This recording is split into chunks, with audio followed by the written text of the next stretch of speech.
Vamos começar. Pessoal, muitíssimo obrigado pela presença de todos. Infelizmente, a gente está tendo uma adesão um pouco menor nessa semana de hoje. Talvez seja um reflexo, né, da ausência de ontem. Peço desculpas a vocês, não pude me fazer presente por participar da reunião do Conselho de Campus, né, como representante de engenharia elétrica, né, e a reunião normalmente longa, são as pautas de todos os cursos e tal, durou um pouco mais de 3 horas. Dessa forma, acabou sacrificando um pouco, no caso, o horário de vocês, tá certo? Mas vamos dar a sequência hoje aqui aos nossos estudos, então, beleza? Hoje, a gente vai falar da resposta transitória e de regime permanente no sistema de controle. Uma vez que a gente já tem abordado as funções de transferência, o que é que acontece? A gente vai começar a estudar, a discutir como é que determinados tipos de funções respondem, tá certo? Para que a gente comece a avaliar quais são as ações de controle melhores que podemos utilizar para corrigir o comportamento daquela saída. Como é que a gente vai projetar um melhor controlador que vai se adequar àquela função, né? Como é que aquela função vai reagir quando eu dou um determinado tipo de entrada particular em relação a ela e assim por diante. Beleza, pessoal? Tranquilo? Então, a pergunta aqui no chat é só um screen, né? Beleza. Então, ó, pessoal, vamos supor que eu tenho uma função de transferência qualquer, né? Essa função de transferência, né, no diagrama de blocos, resultante, né, dessa minha malha aqui, né? Minha entrada e minha saída, né? A minha função de transferência é literalmente C sobre R. Perfeito, pessoal? O que é que acontece quando eu coloco um sinal de entrada aqui? Hein? Pergunta a vocês.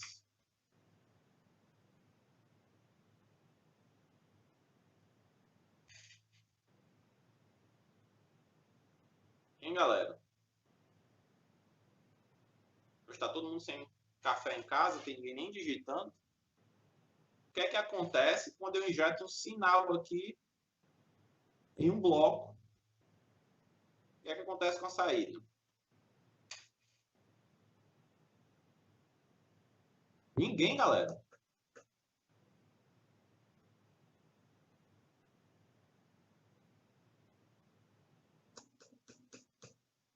Vamos lá. Vocês lembram o que é que dava origem a isso aqui? Como é que a gente chegava aos valores da função de transferência? O que é que deu origem? O que é que a gente fez nas aulas passadas?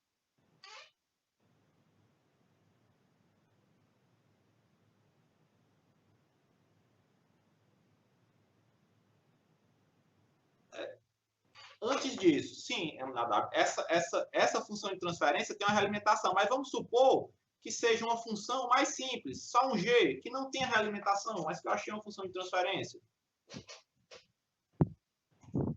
De onde é que vem essa função de transferência? A gente viu, pessoal, nas aulas passadas.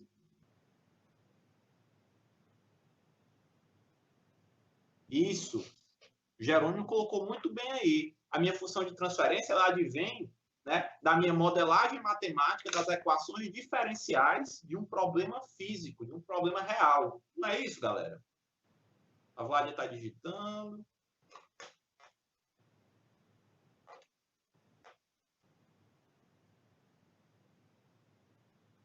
Não? Mais alguém não? Pronto. Então, isso daqui vem da nossa modelagem matemática das equações diferenciais de um problema físico, né? A gente passou as anteriores falando como é que eu vou deixar isso na forma de x ponto igual a ax mais b, não era isso? Né? E aí a gente tem os espaços de estados, não é verdade? Então, o que é isso aqui? Isso aqui é a minha entrada. Se eu tinha um circuito, quando a gente trabalhou no circuito, a entrada era aquela tensão que eu aplicava, não é verdade? Quando eu tinha lá o sistema da massa-mola, era uma força inicial que eu aplicava, não é isso? No motor DC, que era para vocês terem modelado nas aulas passadas, o que era a entrada? Quem é que a gente definiu a entrada, pessoal? Quem era que a gente definiu como entrada do motor DC? Isso, a tensão de armadura, o EA, não era isso? Perfeito? Então, quando eu coloco uma entrada, como é que a saída reage? É isso que eu estou perguntando para vocês. É tensão de entrada, né? Normalmente a gente representa ou por VA, né? Que é a tensão da armadura, ou EA, que é a tensão da armadura, ou simplesmente o V, ou V1. Eu não sei como é que eu coloquei lá no dia, né? Mas sim, é a tensão de entrada, Paulo. Você está corretíssimo. E como o motor desse aqui a gente modelou é um enrolamento série, né? Ele só tem uma única corrente lá da armadura. Então a gente chama tensão da armadura. A tensão que você alimenta o motor, né? Que você bota nos terminais do motor. Vamos lá de novo, galera. O que é que acontece na saída quando eu coloco uma entrada? Deixa eu perguntar de outra forma, né? Essa saída, quem é a expressão da saída? C de S.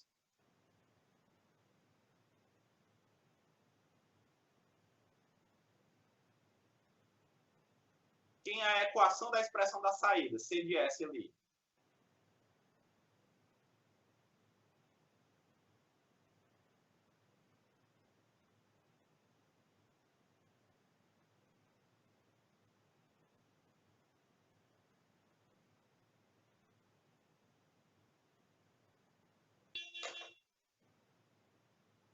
Isso, beleza, Ana. Graças a Deus. Ergueu a firma, né? Então, o que é que tem? É a minha função aqui, né? Essa aqui, no caso, eu usei uma malha fechada, mas não precisa. Essa função de transferência aqui vezes o sinal da entrada. Então, o que é que significa? A saída, ela vai reagir dependendo da entrada e da minha dinâmica do sistema, da minha dinâmica física, que ela não vem do comportamento físico do sistema. Tudo bem, pessoal? É claro isso aí, vocês conseguem perceber isso? O meu sistema, ele responde de acordo com a entrada e com a dinâmica da física do sistema. Tudo bem? Todo mundo consegue compreender isso? Ok? Só o Paulo, estou preocupado, porque acho que eu estou dando aula só para o Paulo. Vocês têm que ser um pouco mais expressivos. Por gentileza, pessoal.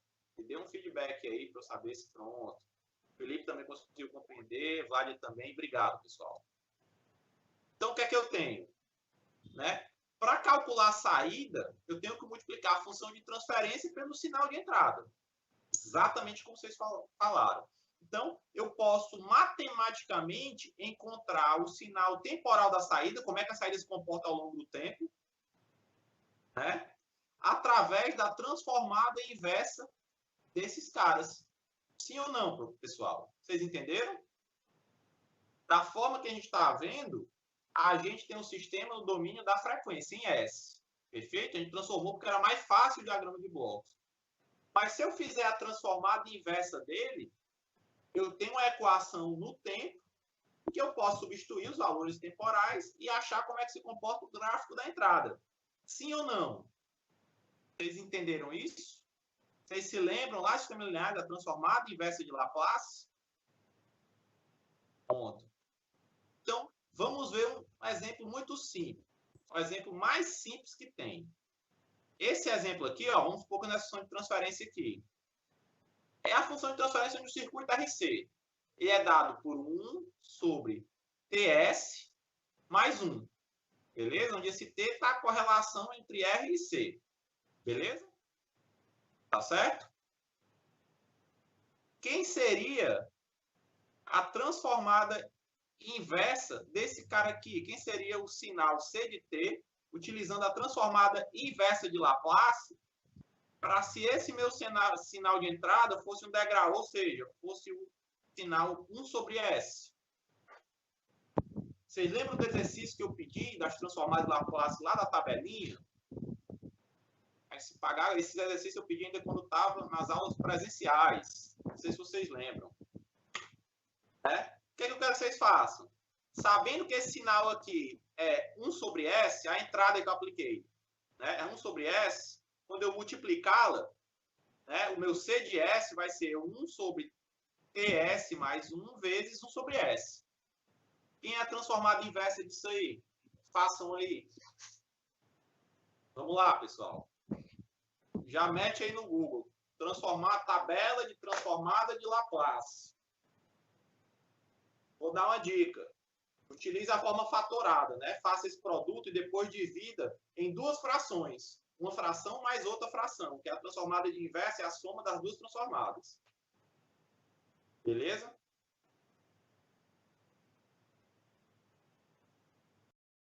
Beleza? Vamos aqui, galera.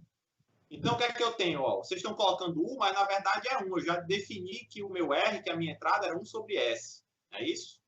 1 menos T sobre o tal, né? Eu estou chamando esse T maiúsculo de tal, que é a correlação entre o resistor e o capacitor do meu circuito RC. Beleza? Tá certo? Então, olha o que é que acontece, pessoal. Quando o tempo tende a infinito, como é que se comporta essa função? Qual o limite dessa função quando t tende a infinito? Essa função tende para quanto? Para 1, não é isso? Considerando que a entrada é o degrau, né? Que era 1 sobre S, que vira 1. Eles deixaram em função da entrada, fizeram mais amplo ainda. Mas é 1. Beleza?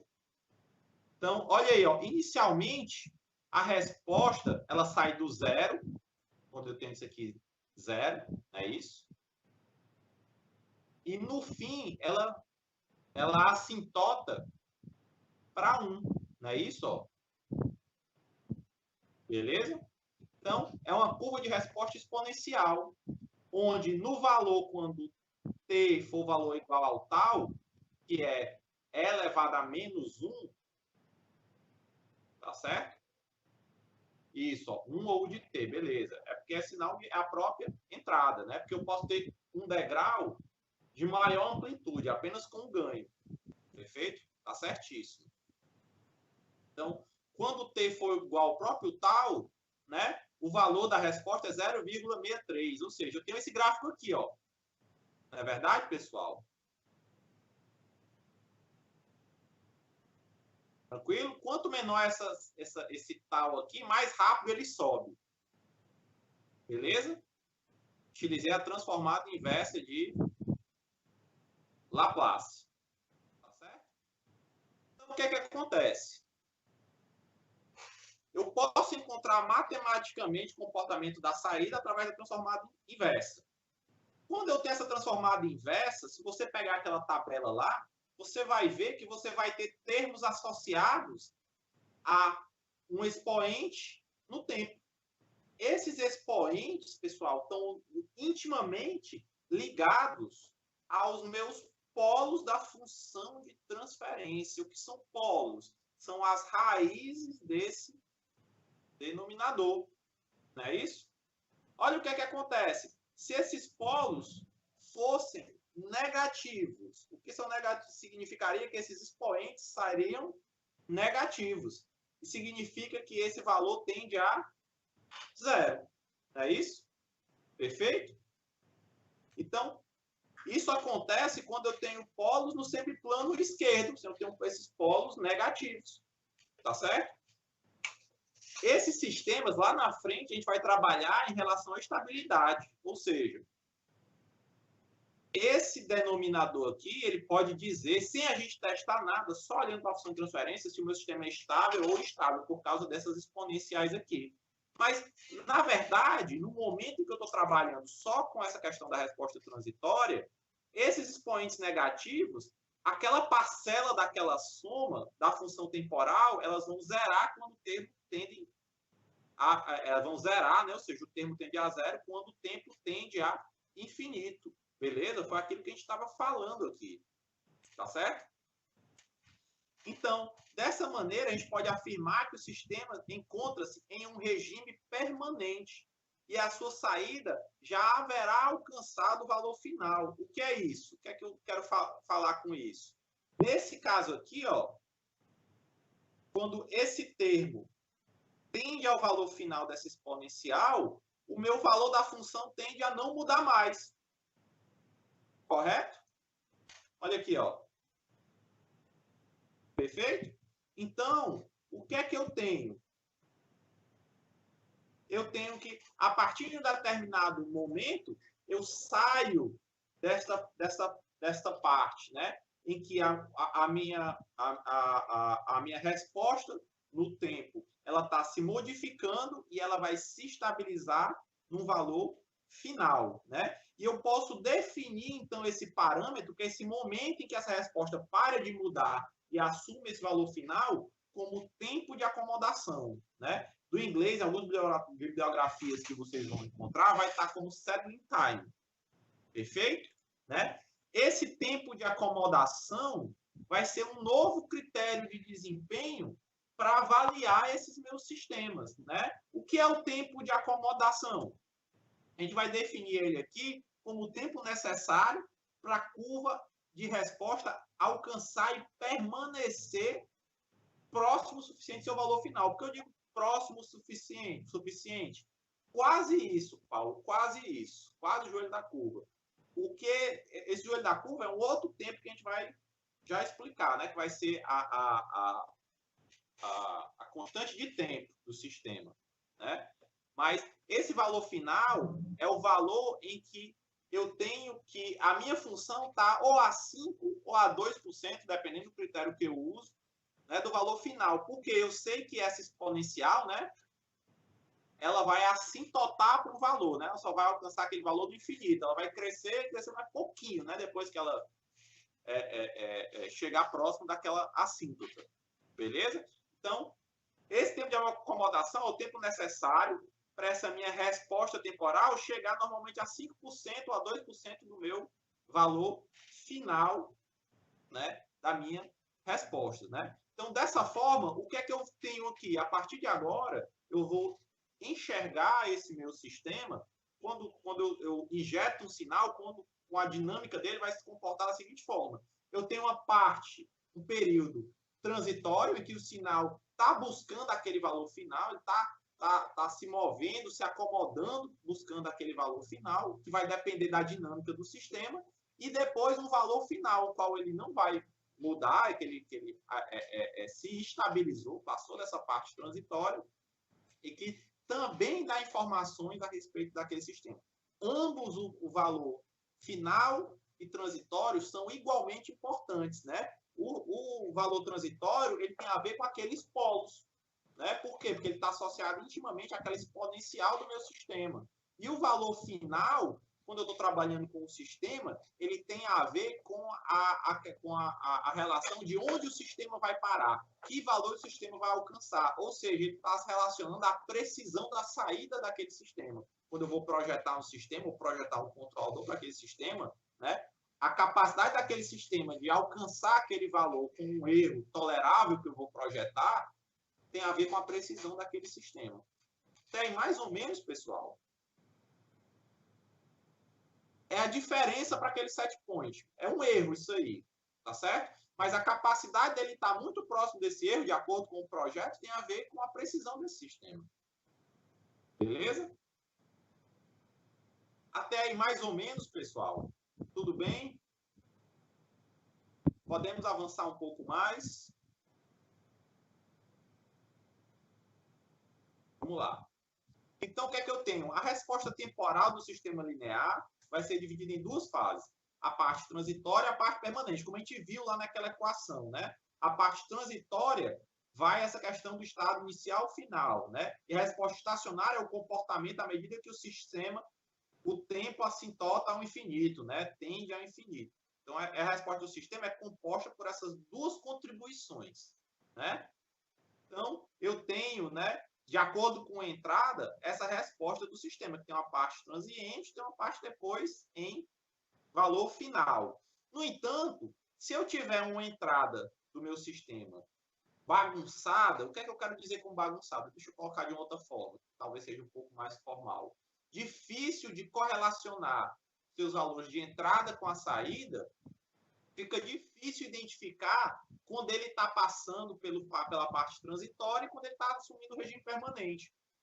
Então, toda vida que eu vou testar os sistemas, que eu vou buscar os critérios de desempenho dos sistemas, eu tenho uma série de entradas parametrizadas. O que é isso? São entradas padrões que eu posso utilizar para encontrar alguns parâmetros daquele sistema. São entradas que vão me dizer como é que aquele sistema está funcionando.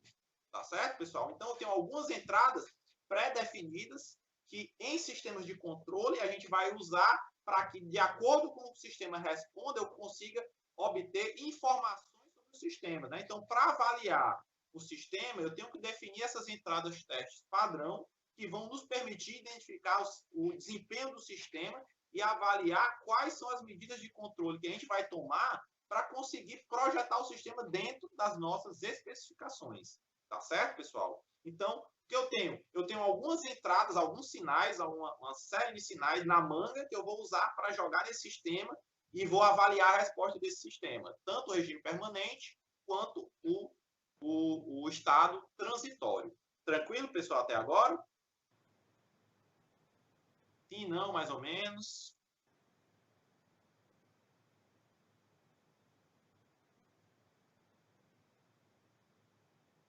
Sim.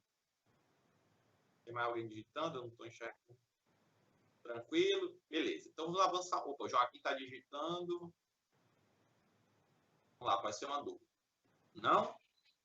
Para quem aqui parou, vamos lá. Então, o que acontece, pessoal? As mais comuns, né, a saída padronizada mais comum são a degrau, foi essa que a gente fez nesse teste inicial, né, o nome dela, que é a forma dela, né, no meu momento igual a t, ela sai de 0 para um valor fixo, né. A interpretação física, a gente chama ela de posição, daqui a pouco eu vou explicar por que é, não necessariamente porque a saída é uma posição, né, mas a função dela no tempo é 1 e a transformada de Laplace é 1 sobre S. Né? A entrada rampa, né, que a gente interpreta ela como se fosse uma entrada associada à velocidade. A função dela no tempo é o t, né, rampa, né, vai aumentando o t, à medida que o tempo vai passando, o t vai aumentando. E a transformada de Laplace dela é 1 sobre S2. A gente tem a parábola, que está associada à interpretação física de aceleração constante, onde a minha função no tempo é 1 sobre t ao quadrado, né, a parábola, aqui, e a minha transformada de Laplace é 1 sobre S3, beleza? O que é que acontece? Uma vez que eu tenho associado, né, a essas transformadas aqui, literalmente a derivada de uma para outra, né? Se eu associasse essa daqui, que é a mais simples, como posição, essa seria a velocidade e essa seria a aceleração. Vocês conseguem ver? É por isso que se dá esse nome aqui, ó. Posição, velocidade e aceleração. Mas isso não significa que a saída do sistema tem que ser uma posição, não. Né? Nem que a saída do sistema tem que ser uma velocidade, nem que a saída do sistema tem que ser uma aceleração. Eu posso utilizar essa entrada para qualquer sistema. Beleza? Só que, uma vez que eu estou associado à derivada na transformada de Laplace entre elas, beleza? Eu posso associar, lógico, se essa fosse posição, a derivada está associada à velocidade, né? A derivada e a aceleração, derivada a segunda. Perfeito? Tá certo? Além dessas entradas, pessoal, eu gostaria de chamar a atenção para duas que não estão aí. Para a entrada impulso, tá certo? Que normalmente ela é utilizada quando eu quero identificar só a dinâmica do sistema, né? Que a resposta de um impulso na noção de transferência é dado pela própria função de transferência. E a entrada senoidal, com frequências diferentes, que ela não é muito utilizada na resposta transitória, na resposta no tempo, mas na resposta em frequência, você parte do princípio que você é capaz de injetar várias frequências senoidais e vai observar o comportamento dela nas diversas frequências. Né? A gente tem os diagramas de frequência associados a isso, diagramas de Knight e diagramas de Bode, tá certo? Então, a entrada senoidal também é uma entrada muito utilizada nos sistemas de controle, tá certo? Mas a gente vai se ater só a essas primeiro, beleza? Então, a fim de a gente começar a analisar o desempenho do sistema, eu preciso definir algum dos parâmetros da minha entrada transitória, beleza? Que é quando eu injeto qualquer uma dessas curvas e tenho o sistema. Eu vou dar os mais comuns aqui, pessoal. Então, o que é que eu tenho? Eu tenho normalmente o atraso, que é o chamado delay. Eu tenho o tempo de subida. Eu tenho o overshoot, ou máximo sobre sinal, e eu tenho o tempo de acomodação, ó, que é o tempo que ela demora, eu falei, para sair do transiente, que é essa parte aqui, para o permanente, que é essa parte aqui. Beleza, pessoal, né? Dependendo do critério que eu escolher, né? Se for o critério dos 5% ou se for o critério dos 2%. Vamos definir cada uma delas. Primeiro, o meu tempo de atraso, o delay, tá certo?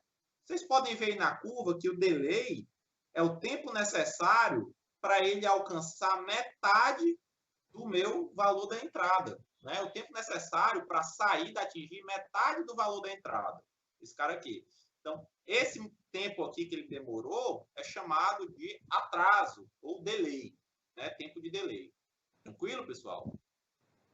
Um outro tempo importante que eu vou definir aqui quando a gente analisa o período transitório é o meu tempo de subida, que é o TR, né? Vem porque em inglês vem de rising time, né? TR, tempo de subida. Tranquilo? Então, o que é que acontece? O tempo de subida é o meu tempo necessário para sair da atingir pela primeira vez, ele atinge outras vezes, né? Pela primeira vez, o valor da entrada. Perfeito? Então, a esse tempo aqui, ó, que ele demorou até atingir pela primeira vez o valor da entrada, essa entrada aqui é uma entrada degrau, estou colocando isso aqui para entrada degrau, tá certo? É o meu tempo de subida, o meu rising time. Eu tenho também aqui um valor chamado de máxima ultrapassagem, ou máximo sobre sinal, ou valor de pico, faltou o R aqui, pessoal, me desculpe, né? Ou overshoot, tranquilo? Que é o máximo valor acima da entrada, né? O maior dos picos que ele tem aqui. Beleza? Esse valor, ele também pode ser representado como uma função do valor final que eu tenho, né? Então, o máximo sobre sinal pode ser representado em um valor percentual, né? Desse tamanho aqui, ó, desse sobre sinal em relação a o valor final, né? Que é o valor máximo menos o valor impermanente, né? Ou seja, essa parcela aqui sobre essa parcela aqui. Né? Então, a taxa de variação desse pedaço sobre esse. Beleza? Tranquilo, pessoal, até agora? E é lógico, o tempo de pico é o momento onde acontece aquele sobressinal. Tudo bem? Por fim, né? O meu tempo de acomodação é o tempo que eu demoro para atingir de 95% a 98% do valor final. Perfeito? Até aí tudo bem, pessoal? Vocês conseguiram mais ou menos entender isso aí?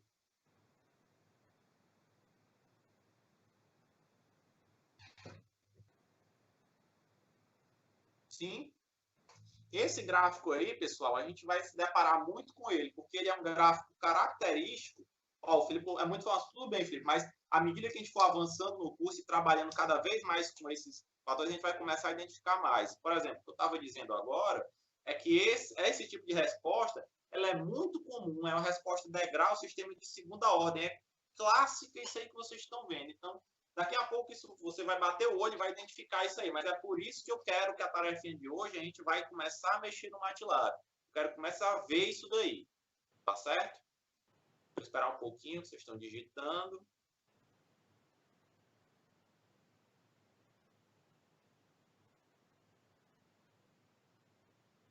Não? Podemos seguir então, pessoal? Eu sei que alguém está digitando uma dúvida. Vou avançar, tá certo? Então, o que é que eu quero agora? A gente vai começar agora a fazer o quê? A avaliar alguns sistemas e, dependendo da resposta do sistema, a gente vai associar como é a função de transferência dele. Isso acontece muito na prática. Na prática, eu posso ensaiar um sistema, ele vai me dar aquela resposta e eu vou conseguir associar aquela resposta à função de transferência. Tá certo? E aí a gente vai começar a ver que cada sistema tem um jeitão específico para a resposta.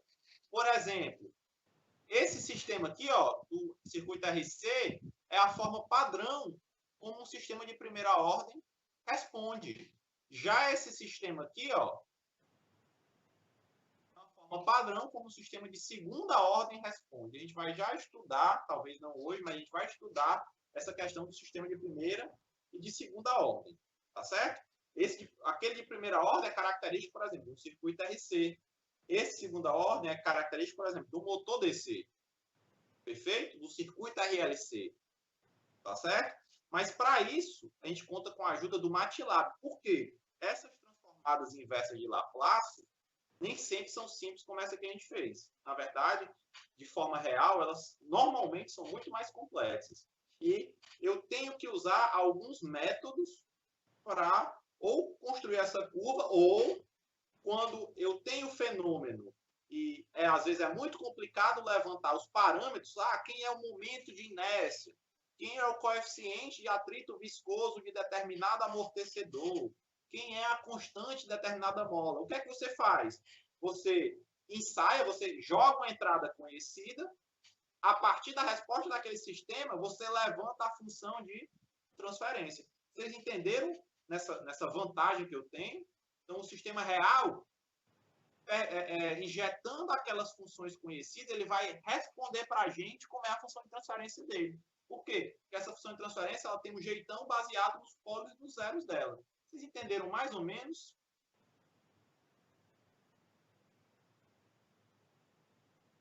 Sim. Além dominada a área. Todo mundo está entendendo mais ou menos onde quer chegar. Para isso, pois não, estou respondendo sim. Para isso, o que é que acontece? Uma vez que a gente não está, principalmente nesse momento, lá no laboratório, vocês já estariam na práticazinha ensaiando os motores do circuito e vendo essa resposta, encontrando o overshoot, né? Medindo lá o overshoot, medindo o tempo de acomodação lá no osciloscópio e tal. Aqui a gente vai usar o MATLAB para nos auxiliar, né? Em vez de a gente jogar essa tensão na entrada lá do motor físico, a gente vai criar um modelo aqui no MATLAB. E para isso eu peço a licença de vocês para a gente resolver aquele exemplo da aula passada no MATLAB. Tá certo, pessoal? Beleza? Eu vou parar de compartilhar aqui a tela e vou começar a orar para o MATLAB não me derrubar do Skype. Só um minuto. Vamos ver se é possível.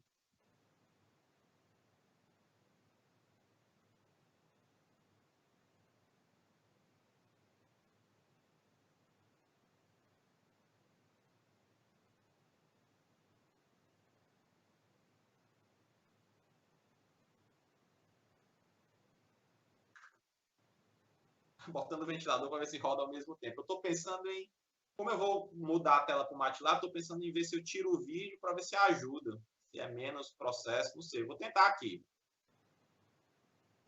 Compartilhar aqui a tela do MATLAB.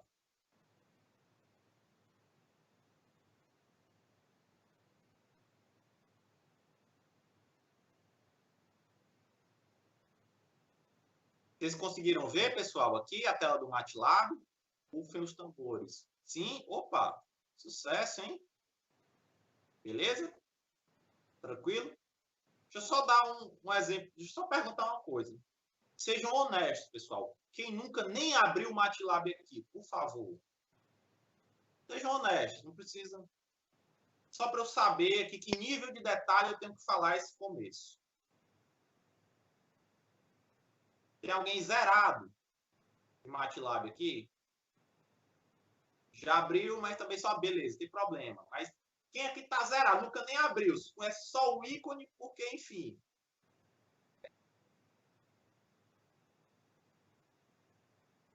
Ninguém, todo mundo já teve um primeiro contato com o MATLAB. Beleza. Então, ó, quando você abre o MATLAB, deixa eu fechar isso aqui. Quando você abre o MATLAB, ele tá aqui, ó, que é o prompt de comando dele. Tá certo? Então, você vai digitar os comandos aqui e ele vai fazer os comandos, né? Se você tiver alguma dúvida em algum comando, por exemplo, você dá um help e ele dá uma explicação básica de como é que funcionava aquele comando. Esse aqui, por exemplo, é o comando que transforma de espaço de estado em função de transferência. Sozinho ele faz para você, né? Então, o que é que acontece? Quando você está aqui, você vai ter que digitar comando por comando. Você digita o MATLAB, vai respondendo. Mas para que a gente não tenha que repetir tudo de novo, principalmente quando a gente erra alguma parte do algoritmo, a gente escreve um script. O que é um script? É um programa, é uma sequência de comandos na linguagem de programação, que ele vai executar aquilo ali para a gente. Então, você vem aqui, ó, novo script, tá certo? E aí vai abrir essa telinha aqui, ó, que eu tô, ó. Você vai salvar, ele vai ser um arquivo .m. Então, aqui, ó, à medida que você vai falando os comandos, né, o MATLAB vai respondendo. Então, você pode mudar um comando e rodar tudo de novo. Né? Por exemplo, aqui os primeiros comandos que eu uso são esses aqui, que é para limpar todas as variáveis, fechar todas as janelas do MATLAB e limpar o prompt. Beleza? Então, ó, esse comando aqui, ó,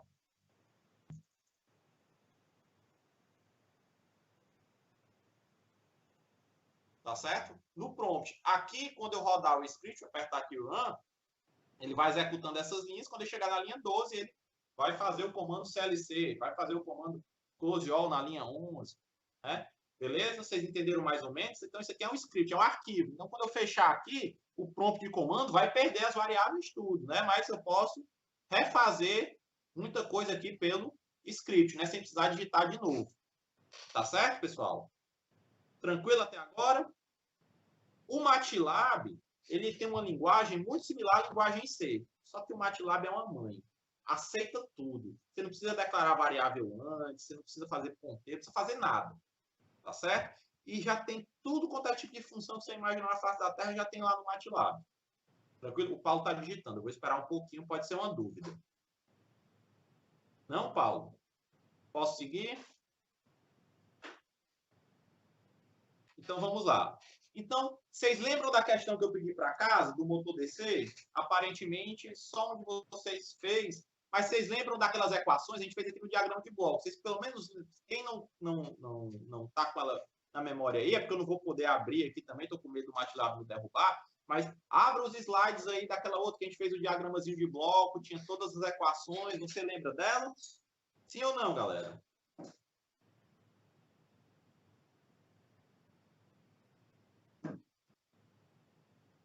Sim? Então, beleza. Ó, no MATLAB, o símbolozinho percentual significa que é comentário. Ó. Significa que isso aqui tudo não vai entrar como linha de comum. Beleza? Como é que o Paulo... Oh, pronto, ó, beleza. Paulo tem aí. Show de bola. É essa daí mesmo. Tranquilo? O que já ajudou a galera que estava sem aí. Né? Então, no MATLAB, esse símbolozinho percentual aqui, ó, é o meu comentário. Significa que isso aqui não vai ser executado. Isso aqui é só para eu me lembrar. Então, o que é que eu estou fazendo? Estou fazendo o modelo do motor DC com as variáveis de estado. X1, opa, eu botei duas vezes. X1, eu coloquei como se fosse a posição angular, né? O θ. X2, eu coloquei a velocidade angular, tá certo? Θ ponto. X3, eu coloquei a corrente de armadura. Essas são as variáveis de estado. Ah, mas eu usei X2 é a corrente, ou X1 a corrente, X3 a posição. Não tem problema, mas as minhas variáveis de estado são essas. Beleza? Para a saída, eu considerei apenas uma única saída. Considerei a saída, a velocidade angular, X2.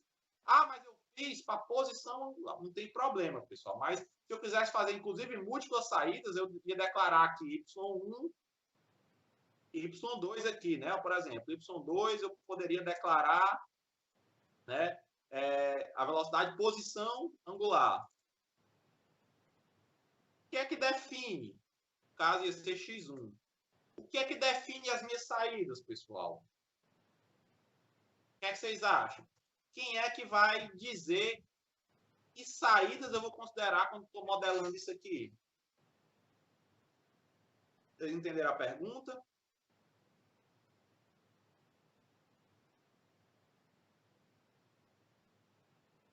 Vamos lá.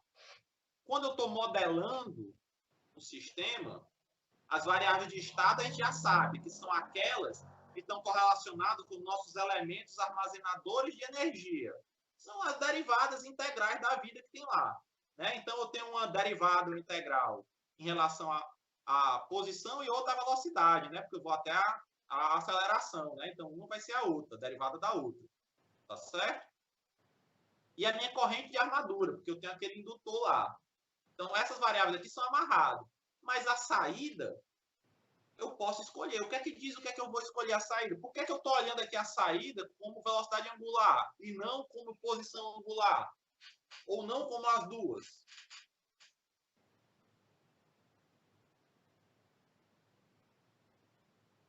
Beleza. Eu posso selecionar, mas o que é que diz para o engenheiro? Pronto, ele colocou. É o que eu quero controlar. Se eu estiver trabalhando com um veículo elétrico, com motor DC, é provável que eu controle a velocidade. Se eu estiver trabalhando com um robô, um manipulador robótico, uma garra, é provável que eu controle a posição angular. Não é verdade? Porque o robô, onde é que vai estar? Você vai colocar aquele motor na posição 5 graus, na posição 200 graus, entendeu? Se eu tivesse trabalhando, talvez, em uma esteira, né, eu teria que estar controlando o torque, por exemplo, como saída. Então, dependendo do sistema que você tiver, né, as saídas que você vai querer controlar é o que você vai preencher a nossa matriz dos Y. Beleza? Posso ter até mais de uma saída, como a gente já viu nas variáveis de estado. Tranquilo, pessoal? Nesse caso, eu só usei velocidade angular. Você pode ter usado o θ aí no seu. Não sei se eu amarrei quando eu passei a questão, mas você pode usar os dois, inclusive. A posição angular e a velocidade angular. Tá certo? Tudo tranquilo até aí, pessoal? Posso seguir?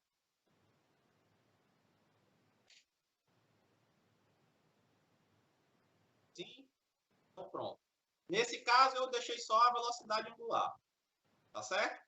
E a entrada, como a gente falou, é a tensão de armadura. O meu V, o meu EA, dependendo da como você especifica lá. A minha tensão de entrada é a tensão que eu alimento o motor. Tem que alimentar o motor, ele vai rodar. Perfeito? Beleza? Então, ó, comecei aqui no MATLAB, limpando todas as variáveis. Por quê? Porque às vezes eu reciclo uma variável de um código para outro. Se eu não coloquei esse comando aqui, tá certo? Eu posso estar com a variável inicializada com um valor que eu não quero. Então, eu uso o clear all. Depois o close all, né, que é para fechar todas as janelas. Eu posso estar com algum gráfico aberto, etc. Né? Então, eu uso o close all para fechar os gráficos. E CLC para limpar aqui o prompt do MATLAB, porque pode ter muita coisa escrita e eu perder alguma informação. Tranquilo, pessoal? Aí, olha aí, ó. Olha o que eu vou fazer aqui. Primeiro, eu vou definir as minhas variáveis mecânicas. Lembra das variáveis mecânicas, que era o momento de inércia do rotor, não é isso? Qual era a outra variável mecânica do motor? Vocês lembram? Falem para mim no chat.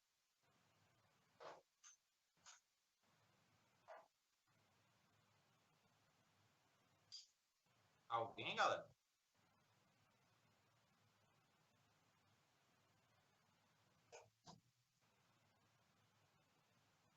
Isso. O torque é uma variável mecânica, sim, né? Que ele se correlaciona com uma variável elétrica, né? Com a corrente, através de uma constante de proporcionalidade. Mas eu tenho outra variável mecânica também. Quem é?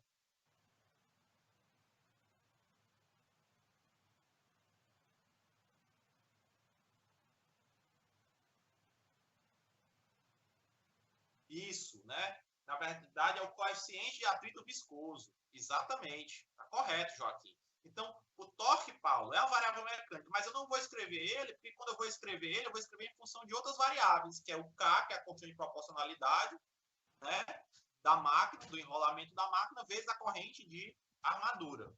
Perfeito? Né? Então, eu defini as variáveis mecânicas, ó, o momento de inércia e o B. O que é esse comando aqui? Esse comando cria uma variável simbólica no MATLAB. O que é que ele faz para a gente? Ele faz o MATLAB entender que o B é uma variável. Então, quando eu multiplico B vezes 2, se eu tivesse ele com uma variável normal, eu tinha que botar um valor em B. Mas quando eu defino ele como simbólica, o MATLAB vai responder para mim. Rapaz, B vezes 2 vai dar 2B. Vocês entenderam?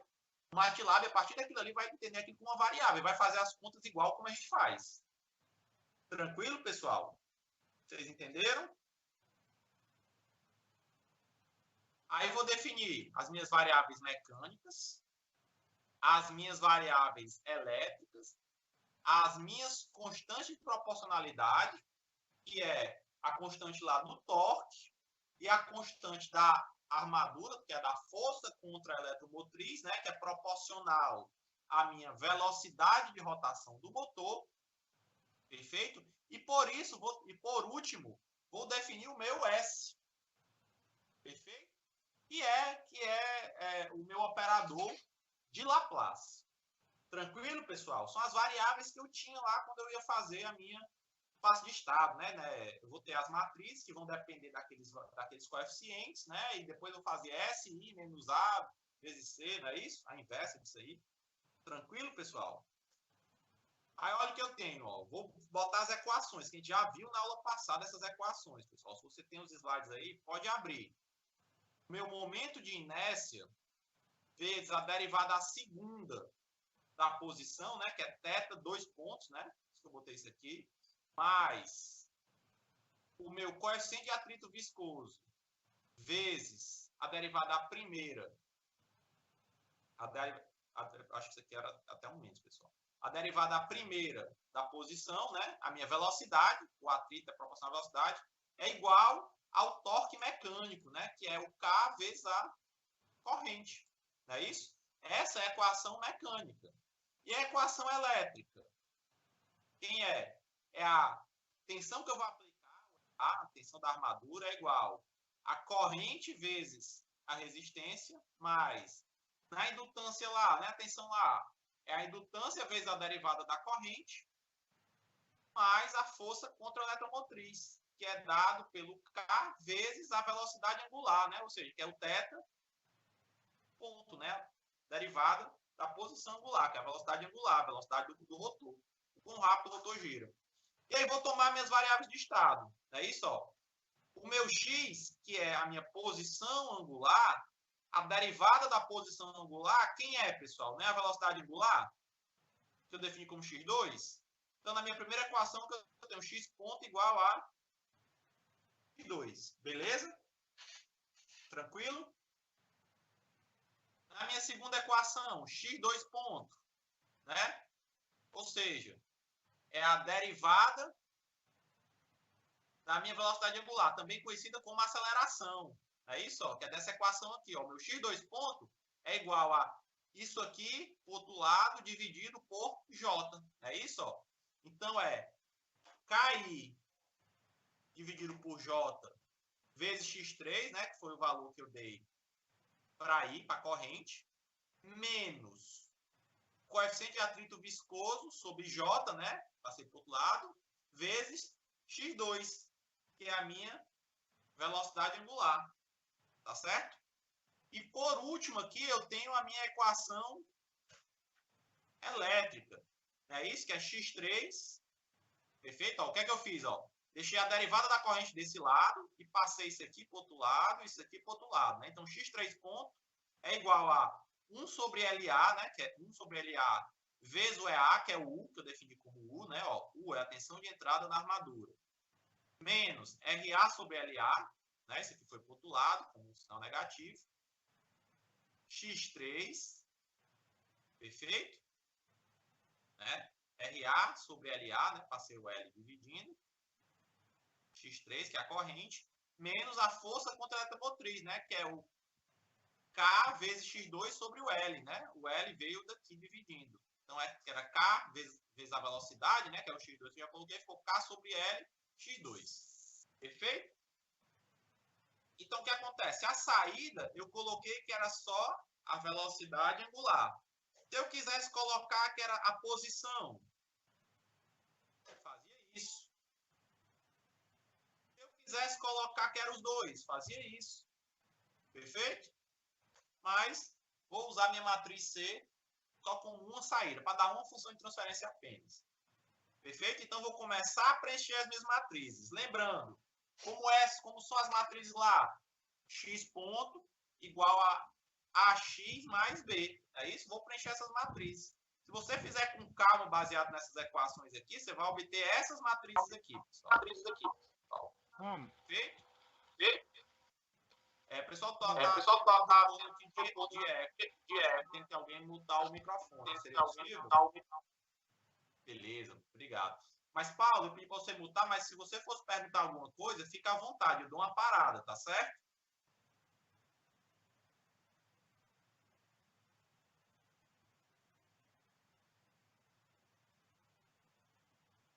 Isso, eu estou fazendo um caso genérico. Não estou dando os valores. Depois a gente vai dar esses valores. Só com x1, você disse que a saída é igual à posição angular, né? Posso fazer também. A gente vai ver que depois no MATLAB é super tranquilo. Vou ensinar vocês aqui.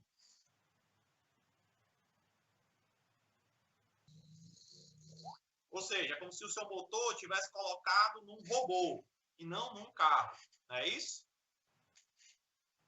Então, vamos lá. Se eu fizesse aí com calma o preenchimento dessa matriz, né, ó, x1 ponto, na matriz A, na primeira linha lá da matriz A, vai depender só de x2, né? Por isso que a primeira linha é 0, 1 e 0.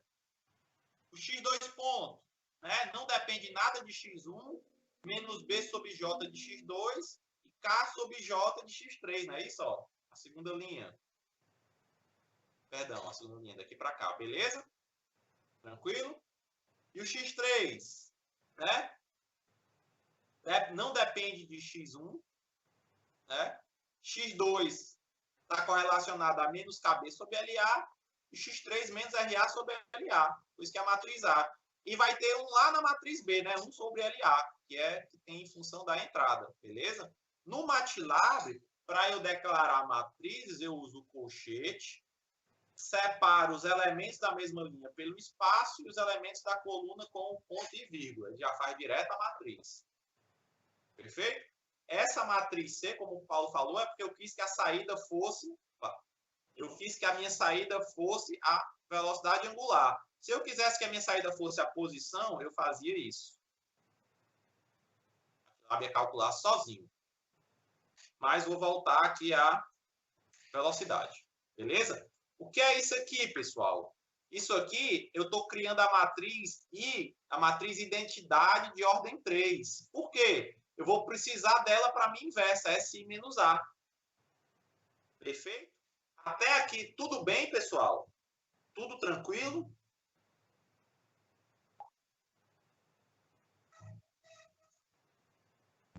Só o Felipe conseguiu compreender. Cláudia também sim. Deixa eu botar um breakpoint aqui. Vou rodar o código até aqui, tá, pessoal? Beleza?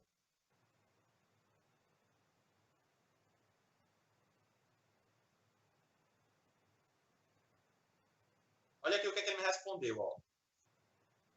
Me deu essa matriz A, essa matriz B e essa matriz C. Perfeito? Rodei o código até aqui. Ó. Se eu der mais um passo no código, que é aqui, ó, né? Dar um único passo, código, ele vai fazer a minha matriz identidade. Ó. Beleza? Aí o que é que eu vou fazer aqui agora? Ó? Uma vez que o meu MATLAB já identifica como símbolo, eu pedi para ele fazer ó, a inversa de SI menos A vezes C vezes B. Vou chamar essa matriz de matriz GMDC, que é a matriz de transferência do motor DC. Perfeito? Executar. Opa. Entrou uma subfunção aqui. Executar de novo, pessoal. Isso aqui eu não vou poder executar ponto a ponto, não, porque ele vai usar a função da matriz inversa do próprio MATLAB. Aí eu vou demorar eternamente fazendo o algoritmo da inversa dele aqui. Olha aqui o que ele respondeu. Ó. Essa é a minha função de transferência. Ó. Só que aqui está só na ordem contrária, tá, pessoal? Ó, da JLAS2, né? O valor em S, né? Botando esses dois em evidência, é BLA mais JRA, em função de S. E o termo independente, né? KBKI, BRA. É idêntico ao que a gente fez quando a gente trabalhou no diagrama de blocos. Se você tiver, confere isso daí, pessoal. Veja como esse valor foi idêntico. Tá certo? E se você quiser, você pode checar isso aqui, quando você estiver fazendo na mão, de um por um. Você tem as matrizes e você vai testando. Por exemplo, ó, quero saber só quanto é essa conta, para saber se eu fiz errado. SI menos A. Vocês estão vendo? Quero saber só a inversa disso. O determinante de SI menos A, né?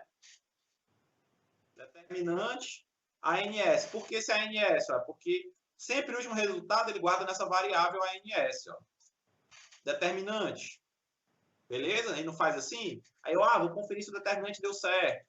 Vou conferir agora se a minha inversa deu certo. Eu pego assim, ó, faço a inversa de S menos A. A matriz inversa. Vou conferir se deu certo. Perfeito? Aí vou multiplicar por C. Para saber se deu certo. Beleza? E depois por C e B. Deu certo. Então, o MATLAB, pessoal, ele pode ser uma ferramenta boa para vocês checarem essas contas que vocês estão fazendo. Tranquilo? Vocês conseguiram ver isso aí, pessoal? Até aí tudo bem? Como é que a gente achou essa função de transferência? Vocês conferiram lá no slide, pessoal? Tá? Igualzinha. Aí o Paulo pediu para fazer o seguinte, ó, professor, vamos mudar para fazer diferente. Vamos fazer aqui a função da posição. Aqui. Perfeito? Beleza? Quero fazer com mais de uma. Ele vai dar uma matriz de transferência agora.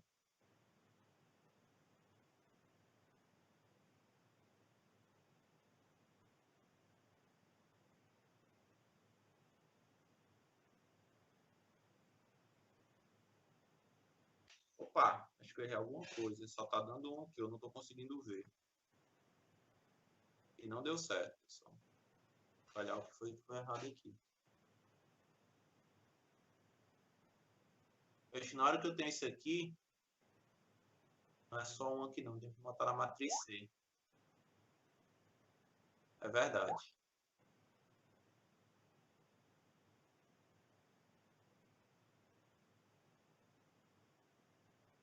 É exato. Eu tenho que olhar quem depende aqui, ó, de x1 e x2. Exato, para preencher, ó. Então, a saída na posição, que é x1, vai só para cá, né? Só para x2.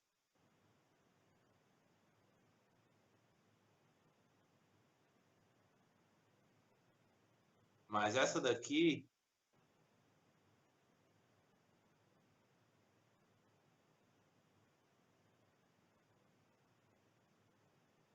vai depender dos coeficientes, pessoal. Tem que fazer essa conta. Não é mudar só aqui não, tá? Tem que ver qual a dependência dela em relação a x1 e x2 pela equação aqui. Né? Na verdade, em relação à saída. Perfeito? Mas o que eu quero de vocês agora? Deixa eu voltar aqui, senão vai dar o resultado errado que eu estou colocando. Esse sistema aqui, pessoal, a gente tem duas formas de simular ele. Primeiro, criar uma função de transferência aqui no prompt igual e utilizar a entrada que eu quiser. Dessa forma, o que eu vou ter que fazer? Eu vou ter que definir esse cara aqui, ó, como a transformada de Laplace, para ele poder admitir no domínio da frequência. É esse comando aqui que está comentado, beleza? No entanto, eu tenho outra forma de simular isso daqui, perfeito? Que é através do Simulink. Quem de vocês já ouviu falar no Simulink aqui, pessoal?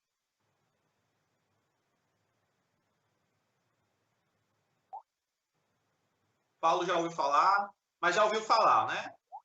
Joaquim também.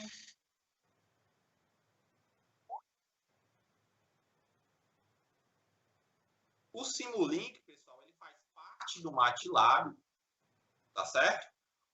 Onde a interface dele é muito parecida com aquilo que a gente vinha trabalhando, que você vai puxando os diagramas de blocos. Como é que você entra no Simulink? Aqui no MATLAB, pronto ó, no home aqui, ó, ele deve ter um botão aqui, ó, Simulink. Tá certo? Vou abrir aqui, não sei se eu vou precisar alterar a tela ou se o MATLAB ele considera como parte dele. Vocês estão vendo a tela do Simulink ou não, pessoal? Ou ainda está naquela tela antiga lá do prompt? Então, vou ter que alternar aqui no Skype. Só um minuto.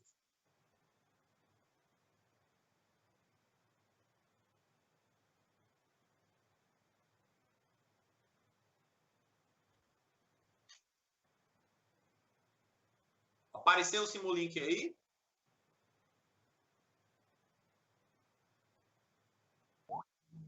Sim? Ótimo.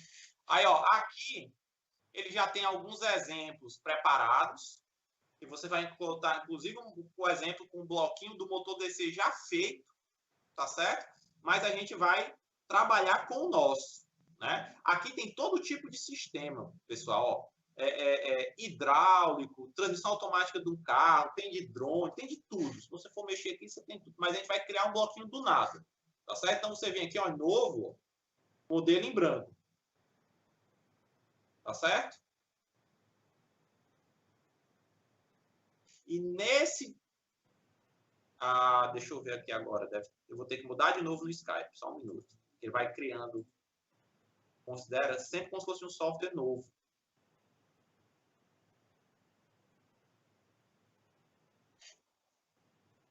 Vocês estão vendo aí, galera?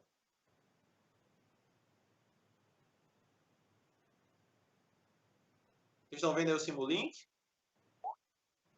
Deixa eu fazer o seguinte, eu vou compartilhar a tela, porque ele vai ficar fazendo bloco atrás de bloco e eu perco muito tempo. Só um minuto.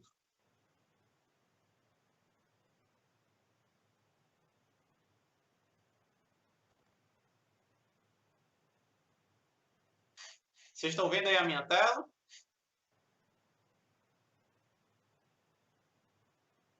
Sim ou não, pessoal? Sim? Beleza.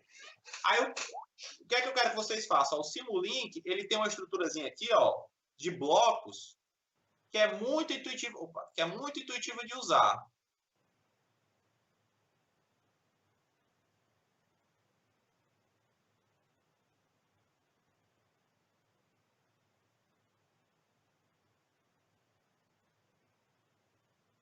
Aí, pronto, que vai aparecer.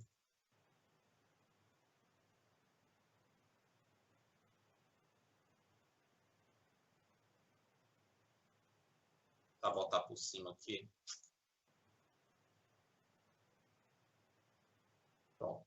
Vocês estão conseguindo ver as duas janelas? Essa janela aqui, a janela do Simulink aqui por trás. Sim, pessoal? Pronto, beleza.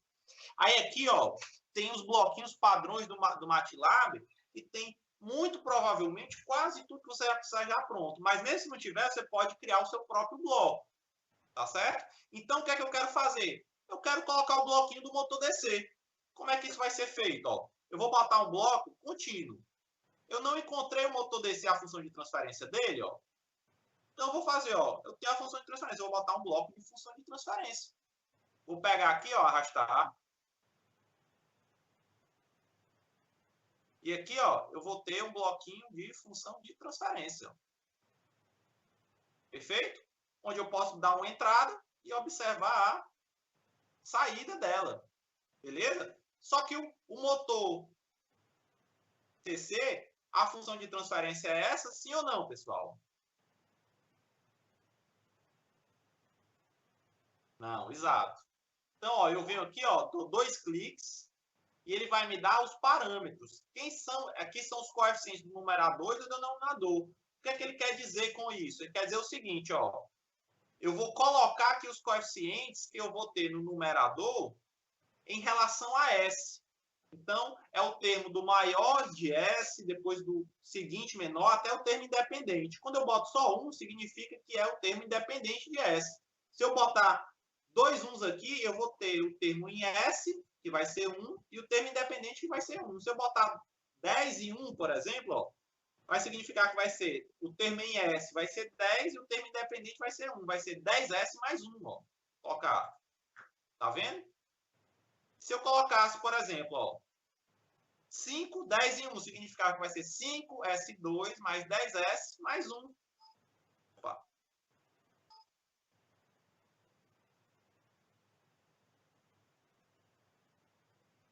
Acho que a função está muito grande no numerador e não no denominador. Não pode ter, ele só consegue simular funções próprias. O denominador não pode ter um coeficiente menor que o do numerador, tá certo? Então, deixa eu dar um exemplo aqui. Se eu fizesse denominador 5, 10 e 1, significar que no denominador é 5S2 mais 10S mais 1. Agora ele vai. E aceitaria se eu colocasse lá em cima. Beleza, pessoal? Então, no nosso motor DC, aqui vai ser um ganho KI, né? E aqui vão ser aqueles coeficientes, né? O coeficiente de S2 vai estar aqui, né? O coeficiente de S vai estar aqui, o coeficiente independente vai estar aqui. Beleza? Vamos fazer um exemplo aqui, onde todos os coeficientes, quando eu fizesse aquele produto, fosse 1. Simplesmente para dar a ordem. 1, 1 e 1.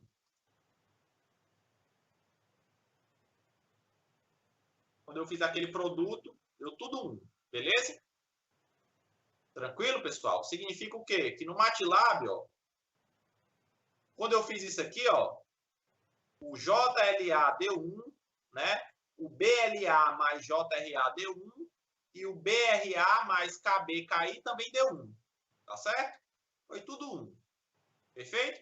Aí o que é que eu preciso fazer aqui para esse cara aqui funcionar? Só o seguinte, eu preciso colocar uma entrada, né, ó. Então vem aqui, ó, source, são as minhas entradas. Vou procurar aquela entrada degrau que a gente estava definindo aqui, ó. Aqui o degrau. Espera só um pouquinho de paciência, que o computador do professor aqui é ruim. E vou ligar a entrada degrau. Isso significa que a entrada agora é um degrau. Se eu der 2 cliques aqui no degrau, eu estou dizendo o seguinte, ó. Eu vou dar o degrau no valor 1, né? Ou seja, ele vai começar do zero no tempo igual a 1 segundo, ele vai dar o degrau. Tá certo? Ele vai, quando der o degrau, ele vai sair do valor inicial 0 e vai para o valor final 1. Beleza? Sample time 0 significa que eu vou estar fazendo contínuo. Perfeito? E eu tenho que botar alguma coisa aqui para poder enxergar o que é que eu estou fazendo. Como é que eu faço? Eu venho aqui em Sinks e vou botar um osciloscópio. Nosso bom e velho osciloscópio. Beleza? Tranquilo, pessoal? Aqui é o meu tempo de simulação. Ó. Vou botar aqui, sei lá, 25 segundos. E vou ver quem é a resposta desse motor DC. Vamos ver se o meu computador aguenta. Acho que deu erro.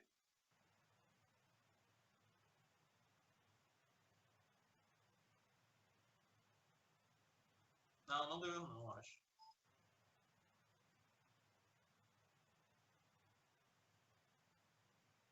Não, deu erro não. Tá aqui, ó. Depois que eu simulei, no 2 cliques no osciloscópio, ele veio aqui, ó. No tempo igual a 1 segundo, ele deu o degrau, né? E aí, ó. Eu vou botar uma outra imagem,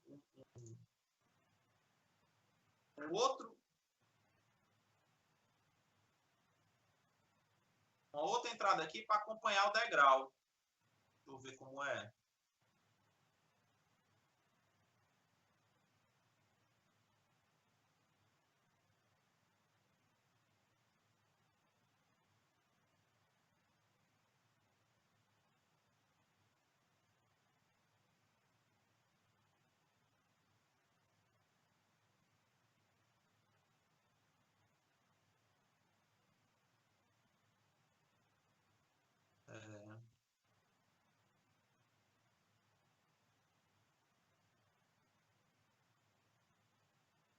Não é layout.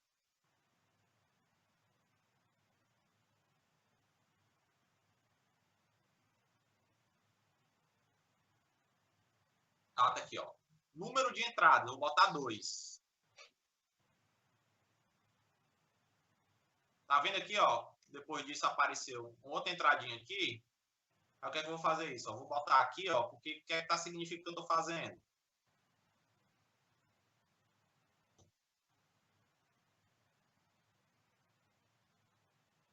Eu tô vendo também aqui, ó, tanto a saída do sistema quanto a entrada, o degrau. Tá certo? Vou rodar de novo, porque quando eu rodei a primeira vez ele não simulou a entrada. E vamos ver aqui, ó. Tá vendo, ó? O que é que aconteceu, ó? Dei o degrau, isso aqui foi a minha entrada. Aí, ó, como é que reagiu o motor? Acelerou, deu um pico e se estabilizou. É isso? Então, o que é que eu quero que vocês façam aí? Quero que vocês façam o seguinte, ó. Lembra dessa nossa curva aqui, ó? Quem é tempo, o atraso, tempo de subida, o overshoot e o tempo de acomodação? Eu quero que vocês, no MATLAB, identifiquem quem vai ser cada um desses tempos, tá certo? Vocês vão identificar que seja cada um desses tempos, mas não para esse aqui que eu fiz. Esse aqui eu já fiz, tá certo? A função de transferência que vocês vão emular, ou seja, os coeficientes que vocês vão emular, serão esse daqui, ó. Vixe, saiu tudo baldeado aqui quando eu copiei as equações. Mas eu consigo traduzir para vocês aqui, ó. A resistência de armadura é 0,5 ohms, a indutância é 1,5 milihenry, né, que é 1,5 vezes 10 elevado a menos 3, era para estar aqui, tá certo? O meu coeficiente, né, agora eu não lembro qual é, eu tenho que olhar aqui. Deixa eu ver se consigo abrir aqui, pessoal, sem derrubar o meu.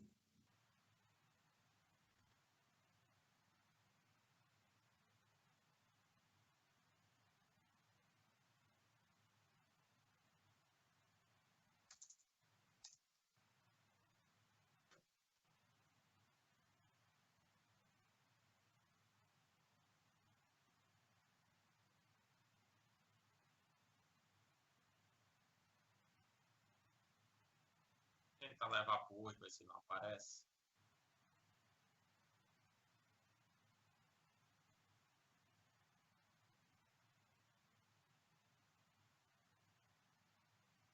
Use milho em todos. Então vamos lá. Voltar aqui. Tem que voltar compartilhamento, né? Acho que tá pesado só um pouco.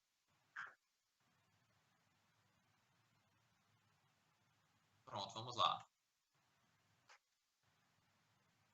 Estão conseguindo ver aqui? Meu slide? Sim ou não? Me ajudem aí, pessoal.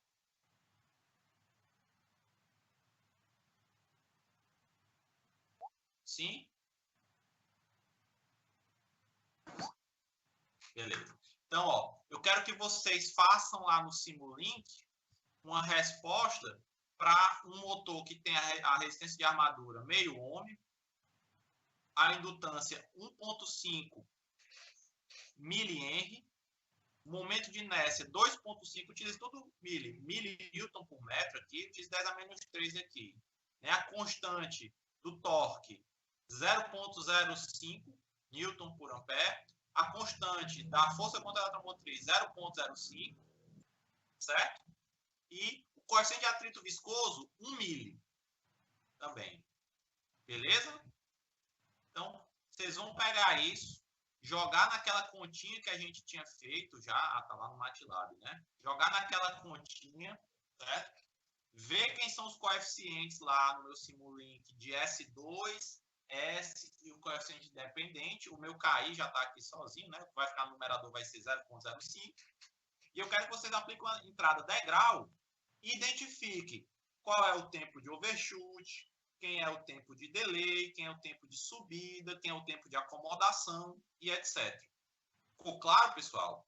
Quero que vocês comecem a mexer no MATLAB. Pode ser? Ficou claro? Sim? Então pronto, pessoal. É a tarefinha de casa. E aí, como tarefa restante, não tem as funções que a gente modelou? Cria um modelo lá no MATLAB.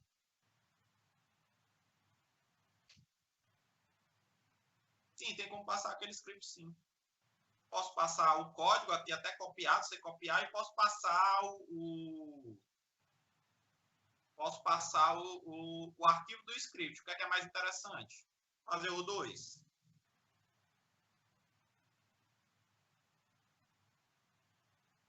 Daqui a pouco o nosso dá certo. Vou passar aqui o script, que é esse. Vou copiar o arquivo. Deixa eu ver se eu acho aqui.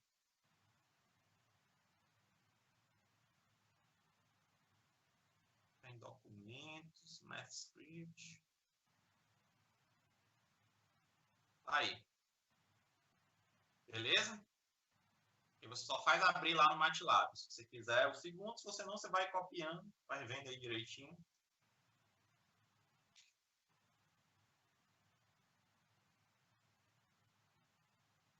Não. Você pode fazer declarando, tá certo? Aqui no script, mas lá no Simulink você vai ter que fazer a conta de quanto vai ser cada valor, né? Você colocar, porque eu quero que você faça no Simulink. Quanto vai ser cada um, né? No MATLAB eu não mostrei como é que você injeta o sinal, lá no prompt, lá no script. Então, eu quero que você faça o Simulink. Você vai fazer aquela conta, quanto é LA sobre J vezes alguma coisa. Aí você faz a conta. Tá certo?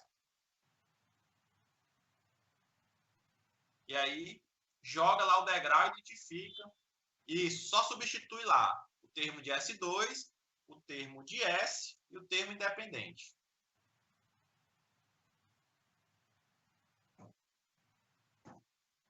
Faça a saída da velocidade, essa que a gente fez. Na próxima aula eu trago a saída de posição. Olhe lá onde é que está errado no script. Ou vocês mesmos podem fazer. Beleza? Eu quero uma outra tarefinha, pessoal.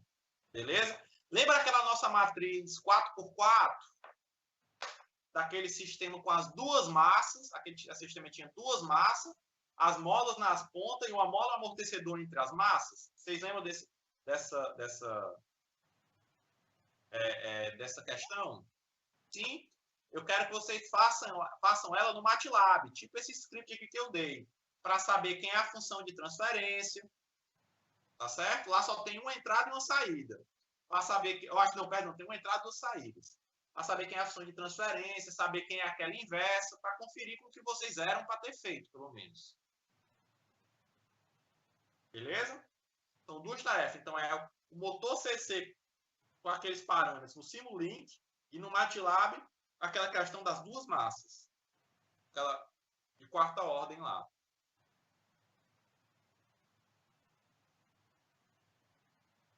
Posso. Eu acho que eu tirei até uma foto da matriz outra vez. Deixa eu ver se eu digito aqui.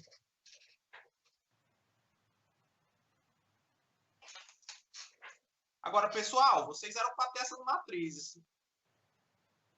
Não sei se eu já dou a rapadura, porque com as matrizes aí é muito manso. É só você digitar lá. Vocês têm que testar.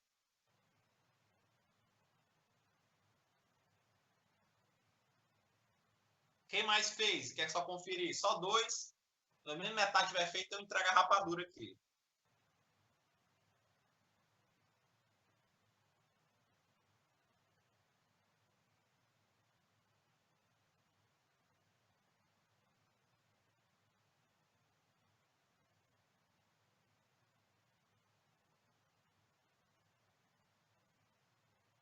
Vou fazer o seguinte. E aí vamos avançando no tempo. Quem fez as matrizes, dá uma mandada para mim, que eu dou uma conferida e eu respondo pelo zap ou pelo e-mail se está certo ou não. Quem não fez, tenta aí até domingo. Domingo eu dou as matrizes para vocês e aí vocês que não conseguiram, infelizmente, mas tem que tentar, pessoal. Testam pelo menos a segunda parte do MATLAB, né? Na segunda, na terça e na quarta a gente confere. Pode ser?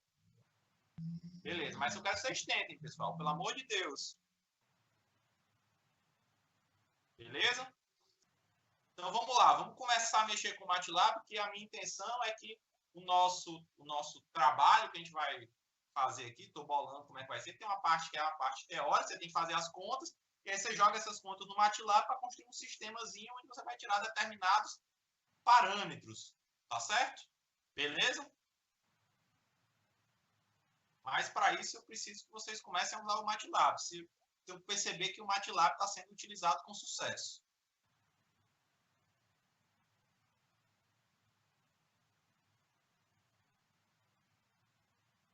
Mandar o que? As matrizes ou o script? O script eu já mandei aqui. Ponto .m. Eu pensei que tinha saído aqui, não? Ah, tá, perdão. Ó, tá aqui, porque tem que clicar no botãozinho enviar. Perdão, pessoal. Tá aí o ponto .m. Eu indiquei e esqueci de apertar em enviar. Tá aparecendo aí para vocês?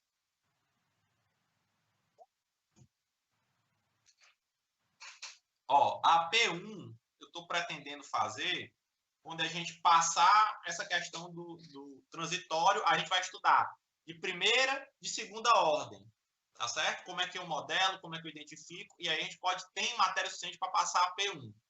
Né? Fica basicamente espaços de estados, diagramas de bloco e resposta transitória. São esses três assuntos básicos, né? É lógico, isso depende da modelagem, né? Senão você não consegue buscar os espaços de estado no diagrama de blocos. Beleza? Ficou claro, pessoal? Então, galera, muitíssimo obrigado pela presença de vocês.